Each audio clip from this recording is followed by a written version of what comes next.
Okey, hari ini cikgu nak terangkan bagaimana eksperimen untuk tajuk variasi selanjar. Okey, sebelum ni cikgu dah terangkan variasi selanjar, ciri dia adalah tidak kekal. Contohnya berat badan, warna kulit.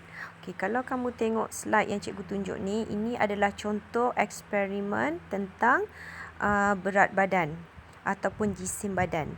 Okey, contoh ini adalah maklumat untuk jisim badan bagi pelajar-pelajar dalam satu kelas. Katakanlah dalam kelas tu ada 40 orang.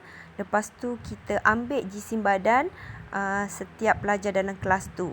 Okey, kamu rujuk jadual tu. Kalau ikut jadual tu, pelajar yang jisim badannya 35 kg hingga 40 kg ada 3 orang. 41 kg ke 45 kg ada 12 orang. 46 kg ke 50 kg ada 20 orang. Dan 51 hingga 55 kg ada 10 orang. Dan 56 kg hingga 60 kg jisim badan ada 5 orang pelajar. Okey, katakanlah kita dapat maklumat seperti ini untuk jisim pelajar-pelajar dalam sebuah kelas. Bila kita dah kumpul maklumat dalam jadual ni, macam cikgu dah terangkan hari tu, variasi jenis selanjar, kalau kita nak plotkan graf dia, kita kena buat graf bar, graf bentuk histogram ataupun bentuk palang. Okey, untuk lukis graf bar bagi variasi selanjar yang kita dah kumpulkan maklumat dalam jadual tu, kita kena buat paksi tegak dia adalah untuk bilangan murid.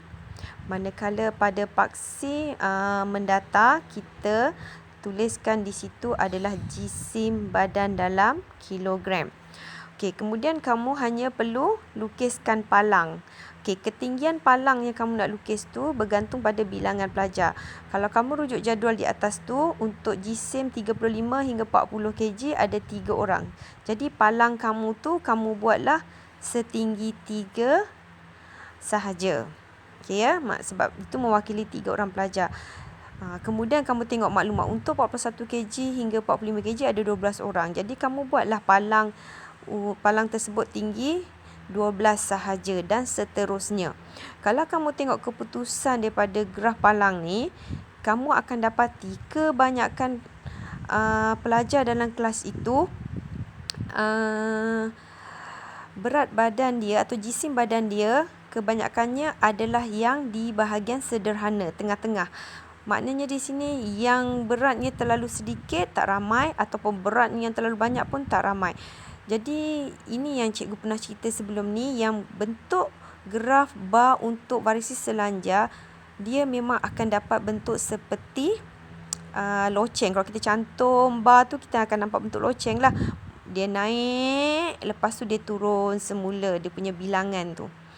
Okey, itu cara nak memplot graf ataupun nak melukis graf bar bagi variasi selanjar. Sama jugalah kalau kamu ada maklumat tentang ketinggian, warna kulit, kita kena lukis graf bar yang paksi tegaknya mewakili bilangan murid, paksi mendatanya mewakili ciri yang kita kajilah. Kalau ciri itu adalah ciri jisim badan, jadi kita tuliskan itu di paksi mendata.